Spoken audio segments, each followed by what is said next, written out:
যতক্ষণ না আমাদের অন্তরে সরকার জারি করবে ততক্ষণ আমরা এখানে অপেক্ষা করব।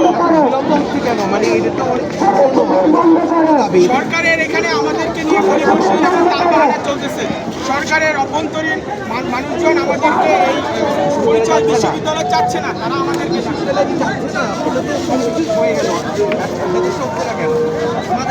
আমাদের যারা শিক্ষকরা রয়েছে তারা আমাদের বিরুদ্ধে অনেকে অবস্থান করছে। আমরা সেই 25 সালের পরীক্ষার পর থেকে আমাদের ক্লাসের একটা ডেট হয়েছিল, সেই ডেট অনুযায়ী আমাদের ক্লাস হয়। এইভাবে 2-3 বার ডেট দেওয়ার পরও আমরা অপেক্ষা করেছি এবং মন্ত্রণালয়ের সাথে অনেকে মিটিং করেছি, আশ্বাস দিয়েছে যে অধ্যাদেশ দিবে, কিন্তু সেই অধ্যাদেশ আলটিমেটলি আমরা পাইনি। যার কারণে আমাদের এই রাস্তা নেমে আসা এবং সর্বশেষ আমাদের এটাই একমাত্র চাওয়া যে আমরা অধ্যাদেশ স্যার আমরা ঘরে ফিরে যাবো না। দৃষ্টি তারা অধ্যাদেশ ছাড়া তাদের যে কর্মসূচি সেই কর্মসূচি থেকে তারা করবেন না, সেই দাবিতে তারা অনড় আছেন। শুধু একটাই দাবি, প্রজ্ঞাপন দিতে হবে, বিশ্ববিদ্যালয়ে প্রজ্ঞাপন চাচ্ছেন।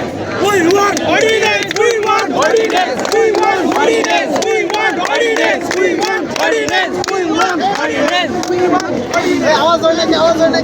আওয়াজ হবে।